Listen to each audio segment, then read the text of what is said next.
अंतरात्मा कहां से लाना।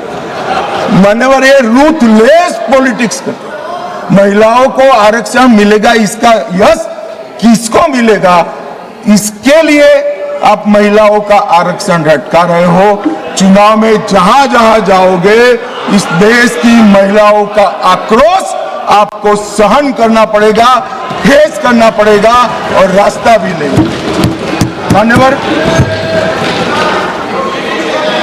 मैं, आप इस सदन के कस्टोडियन हो, अभिभावक, मैं टीवी पर विपक्ष के नेता का भाषण सुन रहा था। आपकी जिम्मेदारी है कि ये सदन की गरिमा पूरे देश में और विश्व में बनी रहे।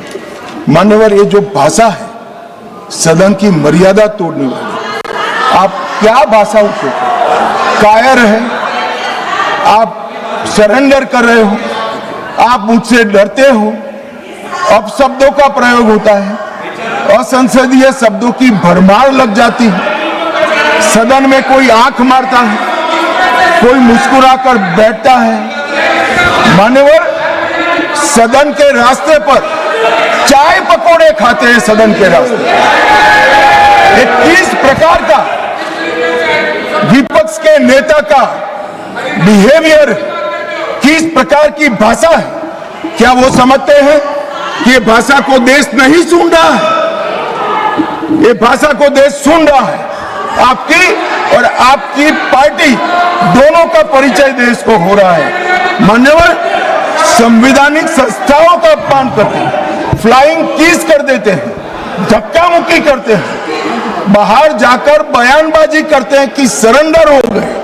स्पीकर को बार बार रोकना पड़ता है और सत्र छोड़कर विदेश चले जाते हैं। मान्यवर, मैं इतना जरूर कहता हूं कि ये भाषाओं में तीव्रता से भावनाएं व्यक्त नहीं होती है। सदन में बोलने की कला आपके बहुत सारे सीनियर लोग हैं, उनसे सीख ले, और सीनियर लोग ना हो तो प्रियंका जी ही है, उनसे थोड़ा सीख ले कि सदन में कैसे बोलना चाहिए। मान्यवर, ये कहते हैं कि क्रूर बिल, महिलाओं को आरक्षण देने वाला बिल क्रूर बिल है, उत्तर और दक्षिण के बीच में भेदभाव कर रहे हो, दक्षिण का प्रतिनिधित्व कम हो जाएगा। इतना कल समझाने के बाद भी अगर ये स्टेटमेंट आता है मान्यवर, तो मैं मानता हूं ये जानबूझकर दिया गया स्टेटमेंट है।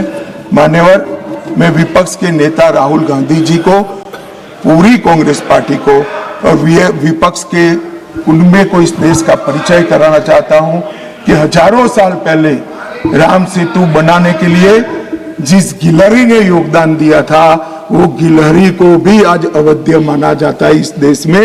इतना उपकार याद करती, और हजारों साल के बाद भी हवन में हड्डियां डालने वाली ताड़का को भी याद रखा जाए।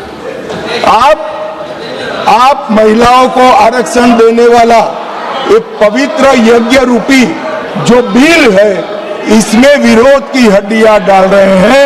इस देश की महिलाएं आपको माफ नहीं करेंगी। आपका समय देने के लिए धन्यवाद।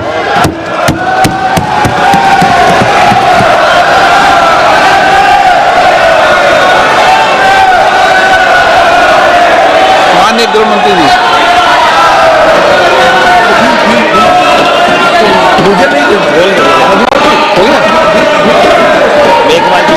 अर्जुन राम मेघवाल जी के लिए करूँ।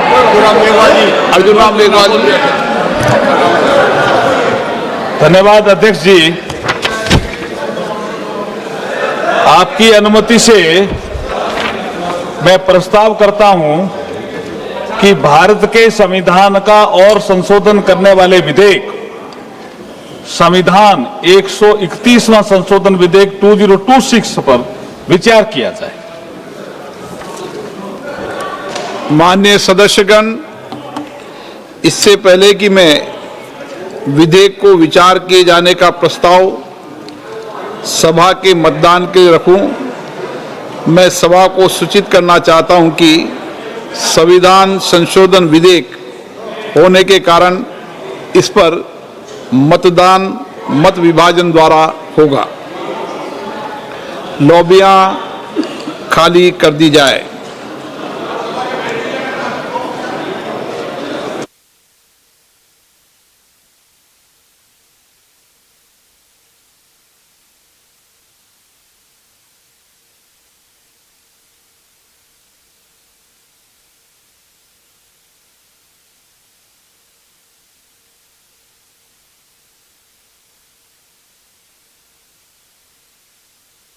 लगातार केंद्रीय मंत्री अमित शाह सदन में जवाब दे रहे थे और उन्होंने विपक्ष की मंशा पर भी सवाल खड़े किए। जो तमाम आरोप लगाए गए थे विपक्ष के द्वारा उसका भी जवाब दिया। उन्होंने कहा कि ये प्रक्रिया का विरोध नहीं है, ये कहीं ना कहीं सीधे तौर पर इस बिल का ही विरोध है।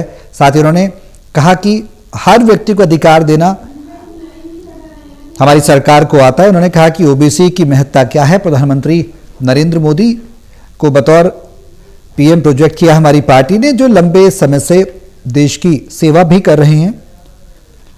और उन्होंने कांग्रेस पर भी आरोप लगाया।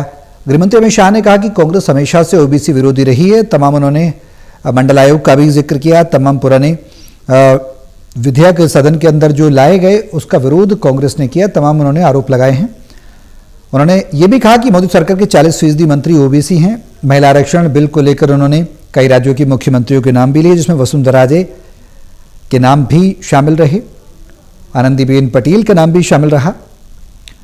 यानी कि अब सदन के अंदर जो आरक्षण, महिला आरक्षण है, उस पर चर्चा लगातार देखने को मिल रही है। बड़ी खबर आपको बता रहे हैं, बिल पर गृहमंत्री अमित शाह ने जवाब दिया और इस जवाब के जरिए विपक्ष के हर आरोप पर उन्होंने करारा वार किया है। उन्होंने कहा कि सभी महिला आरक्षण के विरोध में हैं, ये तरीकों का नहीं बिल का विरोध है। और अमित शाह के जवाब के बाद अब संविधान संशोधन विधेयक पर लगातार वो जो चर्चा है वो अभी जारी है, लेकिन अभी मतदान की भी प्रक्रिया सदन के अंदर चल रही है। ज्यादा जानकारी के लिए हमारे सहयोगी टोटल टीवी के एसोसिएट एडिटर प्रदीप कुमार हमारे साथ फोन लाइन पर जुड़ गए, सीधे उनका रुख करेंगे। प्रदीप, सदन के अंदर जो अब तक की कार्रवाई है, जो आज गृहमंत्री का जवाब है, उसमें ये कहा जाएगा, ये कहना बिल्कुल भी गलत नहीं होगा कि विपक्ष के जो तमाम आरोप थे उन आरोपों का एक एक करके हर आरोप का जवाब मिला है। अमित शाह ने हर आरोप का जवाब दिया स्पष्टता के साथ, सटीकता के साथ, विद फैक्ट्स। देखिए बिल्कुल, और जो महत्वपूर्ण घटनाक्रम है ये, जबकि हम देख रहे हैं कि अब तीनों विधेयकों पर वोटिंग की जो प्रक्रिया है वो शुरू हो गई है। और अगर देखें तो तीनों विधेयक, यानी एक तरफ है जो महिला आरक्षण संशोधित विधेयक 2026 जिस पर वोटिंग हो रही है, इसके अलावा परिसीमन विधेयक, इसके अलावा जो राज्यों में विधानसभाओं में जो सीटों की संख्या बढ़ाएगा वो विधेयक। तो कुल मिलाकर अगर देखें तो महिला आरक्षण से जोड़ते हुए परिसीमन और राज्यों से विधानसभाओं की संख्या वहां पर उनकी बढ़ोतरी करने उससे जुड़ा हुआ ये जो विधेयक है, इस पर इस वक्त संसद के अंदर यानी लोकसभा में वोटिंग प्रक्रिया वो शुरू हो रही है। और ये काफी महत्वपूर्ण है। इससे पहले हमने देखा कि जो गृहमंत्री अमित शाह ने एक जोरदार बयान दिया है सदन के अंदर, और इससे पहले नेता विपक्ष राहुल गांधी ने जो भाषण दिया था उस पर भी जोरदार जवाबी हमला करते नजर आए हैं गृहमंत्री अमित शाह। और देश की महिलाएं देख रही हैं उनके राष्ट्रपिता रोड़ा कौन है, ये कहते हुए लोकसभा में गृहमंत्री अमित शाह ने जोरदार हमला बोला है। हालांकि महिला आरक्षण को लेकर ये इससे पहले जो घटनाक्रम हुआ, जो महिला आरक्षण विधेयक 2023 उसको नोटिफाई किया था केंद्र सरकार ने, और चूंकि संख्या बल नहीं है इसमें संशोधन के लिए जरूरी जो नंबर चाहिए, यहाँ पर चूंकि संविधान संशोधन विधेयक है, ऐसे में 2/3 का जो नंबर है वो पाले में नहीं है, और इसलिए सरकार ने रणनीति बदली, ये विपक्ष ने आरोप लगाए। लेकिन अब जब जिस तरीके से प्रक्रिया ये चल रही है और जो 2/3 जो सदन में बहुमत चाहिए वो विपक्ष के बिना पूरा नहीं होता, ऐसे में नंबर गेम में ये विधेयक पारित नहीं हो पाएगा, ऐसी संभावनाएं नजर आ रही है।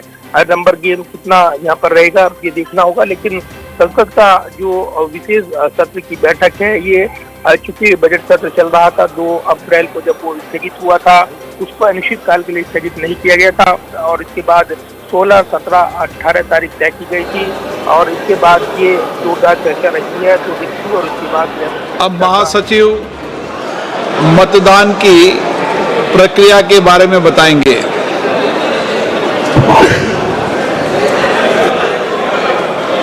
माननीय सदस्यों का ध्यान स्वचालित मतदान रिकॉर्डिंग प्रणाली का संचालन करने से संबंधित बिंदुओं की ओर आकर्षित किया जाता है।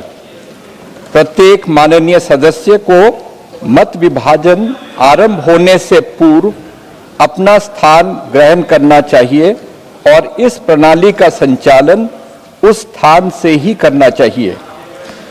जब माननीय अध्यक्ष अब मत विभाजन बोलेंगे तो महासचिव मतदान बटन को एक्टिवेट करेंगे और इसके साथ साथ गोंग की ध्वनि सुनाई देगी। मतदान के लिए केवल गोंग की ध्वनि के बाद ही, कृपया ध्यान दें कि केवल गोंग की ध्वनि के बाद ही माननीय सदस्य हेडफोन प्लेट पर मल्टीमीडिया डिवाइस के बाईं ओर लगे वोट सिक्योर बटन और हेडफोन प्लेट पर दाईं ओर लगे निम्नलिखित बटनों में से कोई एक बटन साथ साथ दबाएं। हाँ, हरे रंग के स्टिकर के नीचे, नहीं लाल रंग के स्टिकर के नीचे। मतदान में भाग नहीं लेना, पीले रंग के स्टिकर के नीचे। गोंग ध्वनि दूसरी बार सुनाई देने तक दोनों बटनों को दबाए रखना अनिवार्य है।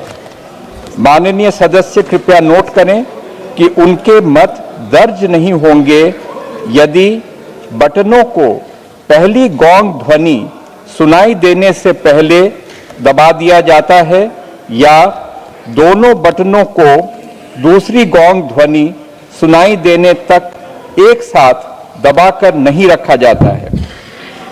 माननीय सदस्य दूसरी गोंग ध्वनि के कुछ सेकंड के पश्चात अंतिम परिणाम वास्तव में देख सकते हैं।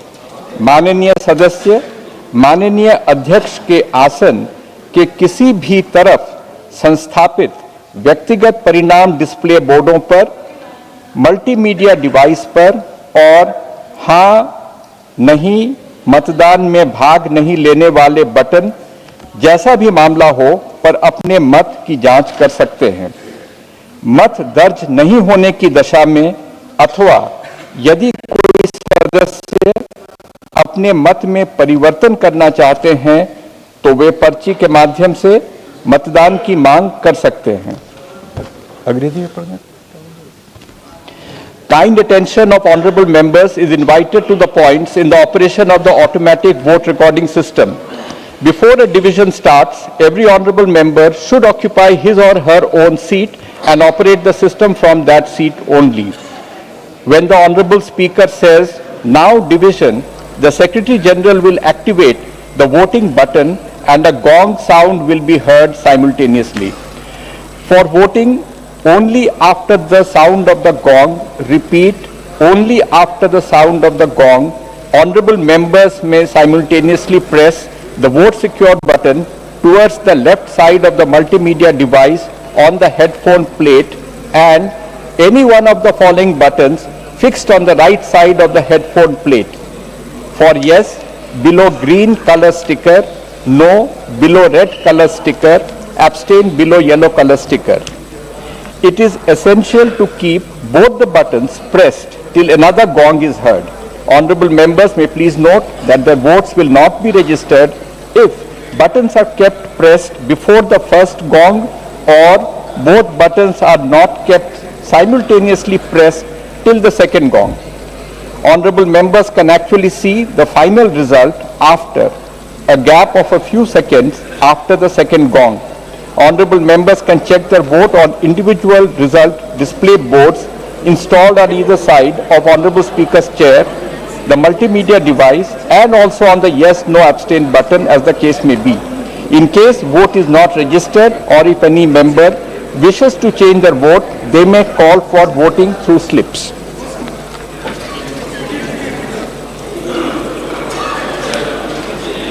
अब मत विभाजन।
उन तीनों बिलों पर वोटिंग, और वोटिंग का परिणाम आप देख सकते हैं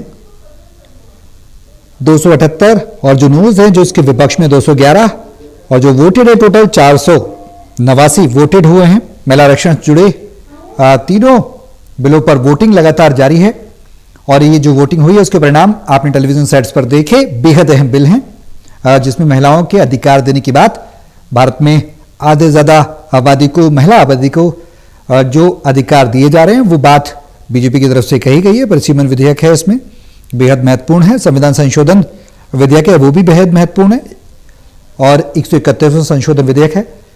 नारी शक्ति वंदन अधिनियम जो 2023 में सरकार लेकर आई थी, उसको अब एक रोड मैप बनाया गया है सरकार के द्वारा कि 2029 तक उसे लागू किया जाए, और इसी के तहत आज बीते रात हमने देखा कि नोटिफिकेशन जारी किया गया, नोटिफाई किया गया। एक प्रक्रिया है, प्रक्रियागत जो संवैधानिक प्रक्रिया है उसके तहत सरकार काम कर रही है। सरकार का यह भी कहना है कि अगर अभी से हम लागू करेंगे तो उसके बाद जो परिसीमन की प्रोसेस है उसको भी कहीं ना कहीं आगे बढ़ाया जाएगा। लेकिन विपक्ष का विरोध था कि डिलिमिटेशन जो सरकार उसका जो विधेयक है उस पर कहीं ना कहीं आरोप लगा रहा था विपक्ष ने कहा कि 2011 के जो जनगणना के आंकड़े हैं उसके आधार पर सरकार आगे ये काम करे। लेकिन सरकार ने साफ तौर पर कहा है कि आगे की रोड मैप जो है उसको तैयार किया जा रहा है, जिससे कि 2029 तक का रास्ता साफ हो और महिलाओं को भी प्रतिनिधित्व मिले। बता दें कि मौजूदा समय में लोकसभा राज्यसभा के हिसाब से 14 और 7 का रेशो है, लेकिन अब ये 33% तक करने की सरकार की प्राथमिकता है, और इसी के तहत इन बिलों पर वोटिंग लगातार जारी है। और सदन में इस विशेष सत्र के दौरान जो गहमा गहमी का माहौल है वो देखने को मिला। विपक्ष ने लगातार सवाल खड़े किए, जिसका जवाब आज केंद्रीय गृह मंत्री अमित शाह ने दिया। हमारे सहयोगी टोटल टीवी के एसिड एडिटर प्रदीप कुमार हमारे साथ हैं फोन लाइन पर ज्यादा जानकारी के लिए, सीधे उनका रुख करेंगे। प्रदीप जी, मौजूदा जानकारी और जो सदन की कार्रवाई है उसको देखकर अब आगे स्थिति क्या कुछ कही जा सकती है? काफी हद तक चीजें साफ हो चुकी हैं, और जो वोटिंग जारी है, वोटिंग के जो परिणाम हम टेलीविजन सेट्स पर देख पा रहे हैं, उसको देखकर क्या कहा जाए? देखिए सौरभ, वोटिंग प्रक्रिया चल रही है। इलेक्ट्रिक वोटिंग जो हुई है उसमें जो संख्या बल उसके हिसाब से अगर देखें तो अभी वोट डाले गए हैं, लेकिन जो संख्या बल यहाँ पर निकल कर आएगा, क्योंकि 2/3 बहुमत जरूरी है, ऐसे में कुल आधे से ज्यादा जो संख्या चाहिए उसमें ये माना जा रहा है कि विधेयक पारित नहीं हो पाएंगे। और इससे पहले हमने देखा कि लोकसभा में जब गृह मंत्री अमित शाह ने बयान दिया तब उन्होंने सीधे तौर पर अगर बिल पारित नहीं होते हैं, ये विपक्ष राह रोकना चाहता है महिलाओं की, ये आरोप को उन्होंने लगाए थे। तो अभी जो यहाँ पर जो संख्या बल देखे वो निश्चित तौर पर 2/3 जिसकी संविधान संशोधन विधेयक है, ऐसे में उसकी जरूरत है। लेकिन दूसरी तरफ जो यहाँ पर विपक्ष का विरोध है इस बात को लेकर कि इसमें परिसीमन जोड़ा गया है, और परिसीमन की प्रक्रिया जो है वो इसको अगर अलग से यहाँ पर महिला आरक्षण के लिए सिर्फ विधेयक होता तब इसका समर्थन दिया जाता, लेकिन ऐसा नहीं हो पाया, और इसको जोड़कर परिसीमन से सरकार लाई है और इसीलिए वो विरोध कर रही है, ये विपक्ष ने कहा है। इससे पहले सरकार ने देर रात जो नोटिफिकेशन जारी किया, महिला आरक्षण विधेयक 2023 को तत्काल लागू करने का निर्णय लिया। हालांकि उसमें भी जो सेंसस के साथ जो जनगणना हो रही है वो पूरी होने के बाद वो लागू किया जाएगा, तो ये प्रक्रिया होगी। तो आगामी लोकसभा चुनाव से पहले वो प्रक्रिया पूरी हो जाएगी और ये लागू हो जाएगा। ये संभावनाएं तभी निकल कर आती हैं जब पूरी प्रक्रिया पूरी कर ली जाएगी। लेकिन दूसरी तरफ अगर देखें तो जो घटनाक्रम यहाँ पर ये चूंकि चुनावी टाइमिंग है और जो गृह मंत्री ने बयान दिया है, महिला विरोधी विपक्ष है वो पारित नहीं कराना चाहता है बिल, ये जोर शोर से सत्ता पक्ष प्रचारित कर रहा है। लेकिन विपक्ष का विरोध है परिसीमन को लेकर, वो महिला आरक्षण का विरोध नहीं कर रहे हैं। ये सत्ता पक्ष के इन आरोपों का जवाब देते हुए विपक्ष के नेताओं ने बयान दिए हैं। सदन में जो चर्चा रही है उस दौरान भी उन्होंने अपनी बात रखी है, लेकिन नैरेटिव सेट जो हो रहा है वो महिला आरक्षण के विरोध में यहाँ पर सत्ता पक्ष अब नैरेटिव सेट करेगा, और ये विपक्ष के लिए भारी पड़ सकता है, क्योंकि चुनावी मुकाबले के दौरान सफाई देना और क्या उनकी तकनीकी पेचीदगियां है विरोध में इस बिल के, वो तमाम ऐसी चीजें हैं जो ग्राउंड पर जाते जाते कई बार परिस्थितियां बदल देती हैं, और इसीलिए ये जो प्रक्रिया है वो चल रही है। और इस दौरान क्या अब आगे की, चूंकि अभी वोटिंग प्रक्रिया चल रही है, उसके बाद संख्या आधिकारिक तौर पर जारी की जाएगी, लेकिन ये जरूर है कि एक महत्वपूर्ण विधेयक और इसी के साथ परिसीमन को जोड़ा गया, जिसमें जरिए सरकार ने कहा कि 815 सीटें 35 सीटें जो केंद्र शासित राज्यों की, तो कुल मिलाकर अगर देखें तो राज्य विधानसभाओं की सीटें बढ़नी है, जिसमें प्रावधान रहना है जो कि मौजूदा दौर में अगर देखें 4000 के से ज्यादा है, वो 6000 हो जाएगी। तो वहीं दूसरी तरफ राज्यसभा पर इसका असर नहीं पड़ेगा, उनकी सीटों की संख्या पर कोई बदलाव नहीं होगा। साथ ही समानुपातिक अनुपात के साथ राज्यों का प्रतिनिधित्व बढ़ेगा, यानी जो 50% की बढ़ोतरी होगी सीटों में, वो तमाम राज्यों को उनके प्रतिनिधित्व के मुताबिक वो मिलती रहेंगी। इसको लेकर भी स्पष्टीकरण सरकार की ओर से दिया गया था विपक्ष के विरोध को नकारते हुए। लेकिन ये जो विधेयक है ये राजनीतिक वजह से लाया गया है चुनावी टाइमिंग में, बंगाल और तमिलनाडु का चुनावी मुकाबला, लिहाजा इसका डबल क्रेडिट लेना चाहती है सरकार और इसीलिए इस बिल का विरोध जो है वो परिसीमन को लेकर है, ये विपक्ष ने साफ किया था। तो इसको लेकर ये गतिरोध देखने को मिल रहा है। बिल्कुल प्रदीप, गतिरोध भी है और सदन में वाकई में गहमा गहमी का माहौल भी है। जिस तरह से विपक्ष लगातार सवाल खड़े कर रहे हैं, हालांकि गृहमंत्री अमित शाह ने कई आंकड़े पेश किए जब महिला आरक्षण का विरोध किया गया विपक्ष के द्वारा। बीती कांग्रेस के सरकार के शासनकाल को भी याद दिलाया, साथ ही ओबीसी के पक्ष में कैसे सरकार विरोध करती रही, हमेशा कांग्रेस की सरकार विरोध करती रही जब वो सत्ता में थे, उस बात का भी उन्होंने जिक्र किया। प्रतिबद्धता भी जताई है, बीजेपी सरकार लगातार काम कर रही है, एनडीए सरकार लगातार काम कर रही है लोगों के विकास के लिए। अब ऐसे में सवाल यह है कि आरक्षण से जुड़े बिलों पर जो वोटिंग हुई है, मौजूदा स्थिति को देखकर क्या कुछ कहा जाए, क्योंकि 278 बिल जो वोट हैं वो कहीं ना कहीं इस बिल के पक्ष में है, जबकि 211 जो हैं वो विरोध में डाले गए हैं। जबकि अगर एब्सटेन की बात की जाए तो किसी भी सदस्य ने परहेज नहीं किया है, मतदान में हिस्सा जरूर लिया है। मौजूदा स्थिति क्या कहती है? देखिए, जो आंकड़े इलेक्ट्रिक वोटिंग मशीन के आए हैं उसमें 489 कुल संख्या है सदन के अंदर, और इसमें 278 जो है सत्ता पक्ष के पार्लियामेंट सांसद, 211 यानी 211 जो है वो विपक्ष के पाले में है। यानी सीधे तौर पर देखें तो अभी जो पर्ची की प्रक्रिया है और वोटिंग प्रक्रिया है उसके आधिकारिक आंकड़े यहाँ पर संशोधित आंकड़े वो जारी किए जाएंगे। तो ये फाइनल आंकड़ा नहीं है, टेली फाइनल नहीं है, क्योंकि कई जो इलेक्ट्रिक वोटिंग मशीन के जरिए वोट डालते हैं उसमें कई वोट अगर छूट जाते हैं, आपत्ति दर्ज की जाती है या दब नहीं पाते हैं बटन, तब उसको लेकर वहां पर पर्ची भेजी जाती है और वो प्रक्रिया अभी चल रही है, उसमें समय लगता है। तो उसका इंतजार किया जा रहा है कि आधिकारिक आंकड़े कितने आएंगे। लेकिन ये साफ आंकड़े बता रहे हैं कि फिलहाल जो आंकड़े यहाँ पर गए हैं वो कहीं ना कहीं ये तस्वीर साफ नहीं करते हैं। यानी एक तरीके से अगर कहें तो विधेयक पर असली तस्वीर निकल कर आएगी जब आंकड़े सार्वजनिक होंगे, पूरी तरीके से साफ होंगे, उसके बाद ये अनुमान लगाया जाएगा। लेकिन फिलहाल तो ये कहा जा सकता है कि जो संशोधन विधेयक जिसमें 2/3 का बहुमत, वो अभी फिलहाल सरकार के पक्ष में नहीं दिख रहा है, लोकसभा में ऐसा दिखाई देता है। बिल्कुल प्रदीप, अभी सरकार के पक्ष में जो ये विधेयक लेकर आई है सरकार, उसके पक्ष में जो परिणाम है वो तो नहीं आते हैं, लेकिन अब जो संशोधन होगा, इस संशोधन पर और किस तरह से पर्ची के माध्यम से जो आपने कहा वो देखने को मिलेगा, ये देखना बेहद दिलचस्प होगा। लेकिन इसमें एक सवाल है प्रदीप, वो सवाल यह है कि जो लगातार आरोप लगाए जा रहे थे विपक्ष के द्वारा, वो जो गृहमंत्री ने जवाब दिया, उन आरोपों का परिसीमन को, डिलिमिटेशन को लेकर कहीं ना कहीं बड़ी असमंजस की स्थिति बनी हुई थी विपक्ष के सामने। वो बार बार वो परिसीमन की बात का जिक्र कर रहे थे, जनगणना लैब्स की बात का जिक्र कर रहे थे कि जनगणना को बाईपास कर दिया गया, सेंसस 2011 आधार बना दिया गया। उस पर भी गृहमंत्री ने अपनी बात रखी। उन्होंने कहा कि अगर चहुमुखी के विकास करना है, महिलाओं की भागीदारी को सुनिश्चित करना है, तो ये कदम जरूरी है और संवैधानिक है पूरी तरह से जो सरकार उठा रही है। देखिए, बिल्कुल, और सरकार जिस तरीके से ये विधेयक लेकर आई है, आनन फानन में विधेयक लाकर सरकार एक दबाव बनाना चाहती थी यहाँ पर विपक्ष पर, ये विपक्ष के नेताओं ने बयान दिए हैं और उनको चुनावी टाइमिंग से जोड़ते हुए, चुनावी सत्र इसको बताते हुए विपक्ष हमलावर रहा है। तो ये जरूर है कि अब जब ये वोटिंग की प्रक्रिया चल रही है, लेकिन जो असली मंशा सौरभ दिखाई देती है, सरकार अब विपक्ष पर हमलावर है और वो महिला आरक्षण विधेयक पारित नहीं कर रही है, ये आरोप लगाते हुए गृह मंत्री अमित शाह ने जो जोरदार भाषण दिया है उसके जरिए अब मैदान में, चुनावी मैदान में नैरेटिव जो है वो सेट किया जाएगा और ये मुश्किल पैदा कर सकता है विपक्ष के लिए, क्योंकि ये साबित करना कि उनका नैरेटिव महिला आरक्षण का विरोध नहीं था, बल्कि जो परिसीमन की प्रक्रिया सरकार अपना रही थी उसके जरिए उसका विरोध करना था। क्योंकि उनका मुख्य विरोध इस बात को लेकर कि जब पहले ही 2023 में जो महिला आरक्षण विधेयक पारित हो गया था, तब सरकार ने उसको पारित क्यों नहीं किया, तत्काल पारित होने के बाद तत्काल लागू क्यों नहीं किया था, जबकि उसी नंबर में महिलाओं के लिए आरक्षण की व्यवस्था का प्रावधान हालांकि इसमें एक क्लोज जोड़ा गया था कि सेंसेक्स आगामी जो जनगणना उसकी पूरी होने और डिलिमिटेशन की प्रक्रिया के बाद ये लागू किया जाएगा। लेकिन सरकार ने कल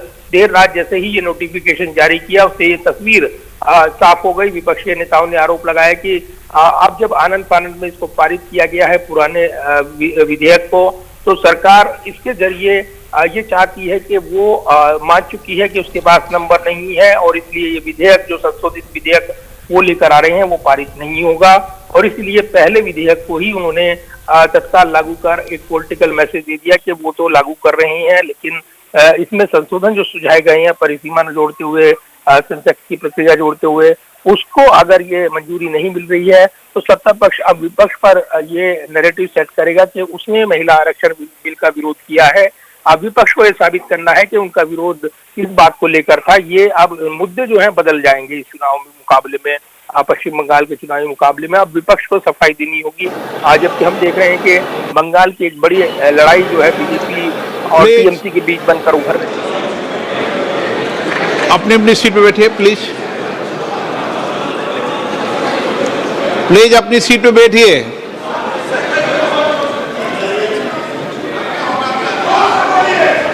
प्रश्न ये था कि भारत के संविधान का और संशोधन करने वाले विधेयक पर विचार किए जाए। शुद्धि के अद्यतन मत विभाजन इस प्रकार है: हाँ 298 298, ना 230 230। प्रस्ताव संविधान के अनुच्छेद 368 के उपबंधों के अनुसार सभा की कुल सदस्य संख्या के बहुमत द्वारा तथा सभा के उपस्थित और मत देने वाले सदस्यों के कम से कम 2/3 बहुमत द्वारा पारित नहीं हुआ। अब इस संविधान संशोधन पर विधेयक पर आगे की कार्रवाई करना संभव नहीं है। अतः संघ राज्य क्षेत्र विधि संशोधन विधेयक 2026 तथा परिसीमन विधेयक 2026 के संबंध में आगे की कार्रवाई पर निर्णय लेना है।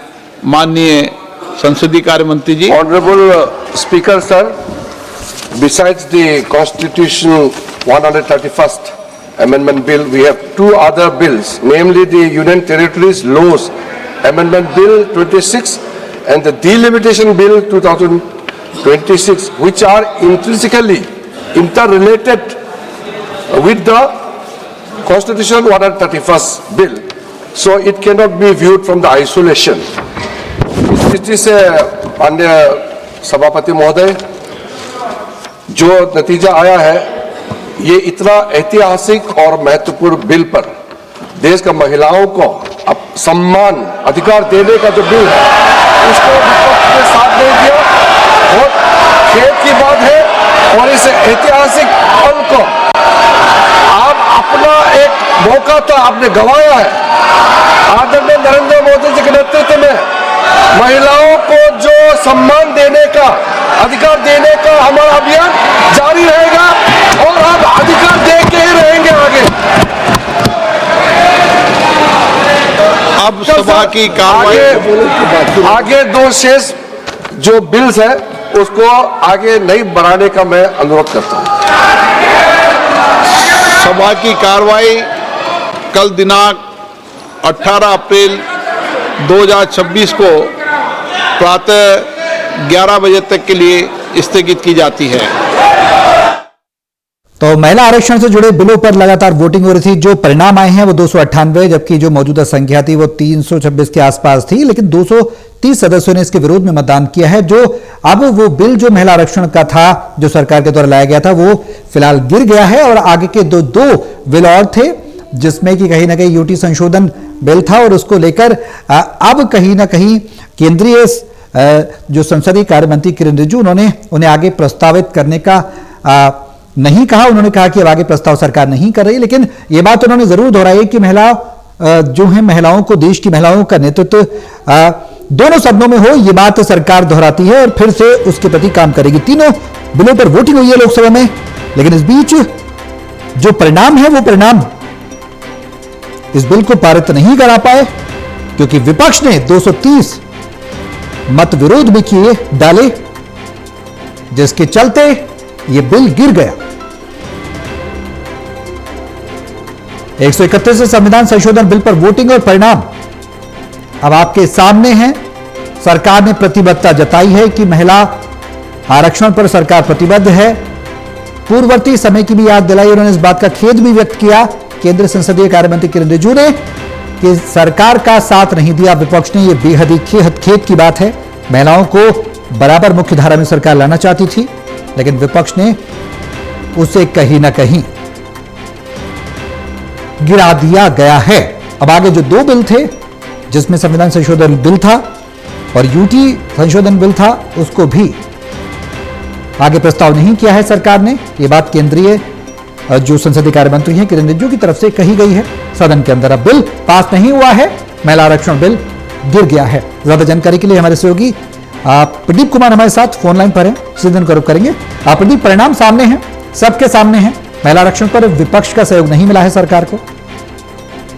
देखिए, पहले से ही तय था सौरभ, और लोकसभा में महिला आरक्षण बिल जो और इसके साथ परिसीमन बिल और यूटी संशोधन विधेयक जो है वो पारित नहीं हो पाए हैं। महिला आरक्षण को लेकर संशोधित प्रक्रिया के तहत सरकार ने इसको पेश किया था, लेकिन विपक्ष परिसीमन को लेकर जोड़े जाने को लेकर विरोध जता रहा था और इसलिए इस बिल का उसने विरोध किया। तो विरोध में 230 वोट पड़े हैं। कुल मिलाकर विपक्ष एकजुट रहा है। इसके अलावा सत्ता पक्ष को 298 वोट पड़े हैं। तो कुल मिलाकर अगर देखें तो संविधान संशोधन के लिए जरूरी आंकड़ा वो नहीं था। हालांकि सरकार ये भाग चुकी थी और इसीलिए उससे पहले ही उन्होंने जो महिला आरक्षण विधेयक 2023 उसको तत्काल लागू करने का नोटिफिकेशन जारी कर दिया था। तो वो विधेयक उसका अस्तित्व बना रहेगा, यानी जिसमें 33% आरक्षण की व्यवस्था, और वो पहले ही 2023 में दोनों सदनों से पारित हो चुका है। तो ऐसे में परिसीमन और जो जनगणना प्रक्रिया चल रही है, जबकि जनगणना प्रक्रिया यहाँ पर शुरू हो चुकी है, अब वो पूरी होगी और माना जा रहा है कि इस प्रक्रिया के पूरी होने के बाद जो 2029 का चुनाव है उसमें संभावनाएं बनी रहेंगी। लेकिन अगर वो डिले होता है और परिसीमन की प्रक्रिया डिले होती है तब वो आगे बढ़ जाएगा। तो ये पूरी तरीके से अभी जो प्रक्रिया है जो चली है वो निश्चित तौर पर महत्वपूर्ण थी, लेकिन अब जो नैरेटिव सेट कर रही है सरकार की ओर से, जो हमला बोला गया है कि महिला आरक्षण विधेयक पर अड़ंगा लगाया गया, उसको रोका गया, विपक्ष ने एक मौका खो दिया, अब उसको वो चुनावी मुद्दा जरूर बनाएंगे। ये रणनीति का एक अहम हिस्सा पहले से ही नजर आ रहा था, लेकिन विपक्ष ने सीधे तौर पर साफ किया कि परिसीमन को लेकर उनका विरोध था और उसको लेकर उन्होंने इसमें हिस्सा लिया वोटिंग में।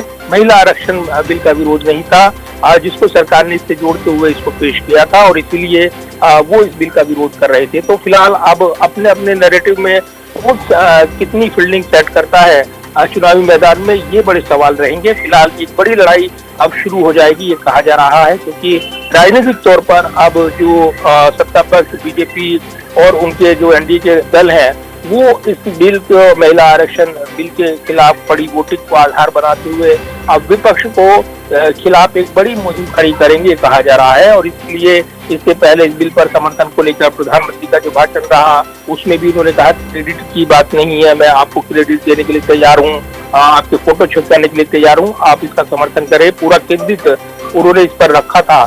उसके अलावा जिस तरीके से हमने देखा विपक्ष के नेताओं के बयान और अन्य नेताओं के बयान, उन्होंने परिसीमन पर मुद्दे को यहाँ पर अपने केंद्र में रखा। गृह मंत्री अमित शाह ने भी जो जोरदार हमला बोला अपने भाषण में, उन्होंने महिला विरोधी दिखाने की कोशिश की विपक्ष को और ये जताने की कोशिश की कि वो इसका बिल का महिला आरक्षण का विरोध कर रहे हैं, संशोधित आरक्षण का, जिसके चलते वो यहाँ पर विधेयक नहीं पास हो पाएंगे। तो अब जो है अब एक बड़ी लड़ाई पॉलिटिकल तौर पर छिड़ेगी। फिलहाल सदन की कार्रवाई स्थगित हो गई है, लेकिन इसका इशारा मिल रहा है कि अब एक नई राजनीतिक लड़ाई जो मैदान में देखने को मिलेगी पश्चिम बंगाल के चुनावी मुकाबले में, वो और जोर पकड़ेगी। दूसरा बंगाल के अलावा तमिलनाडु में वोटिंग है, तो दोनों राज्यों में अब नए सिरे से एक नई लड़ाई राजनीतिक तौर पर बनकर उभरेगी, ये दिखाई देता है। सौरभ,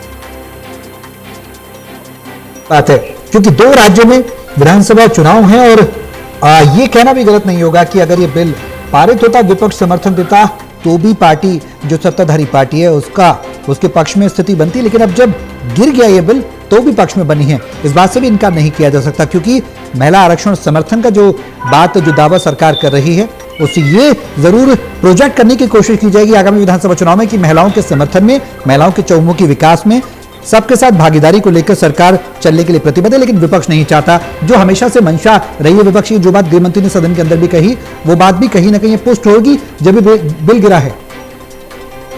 देखिए सौरभ, इसको काफी राजनीतिक तोल मोलने के बाद रोक रहा हूं प्रदीप आपको, प्रदीप रोक रहा हूं आपको। पारित होता तो उसका क्रेडिट उसको मिलता, महिला आरक्षण पारित कराने का। और स्ट्रक्चर है उसको बदलने की कोशिश है, ये हमने रोक दिया है।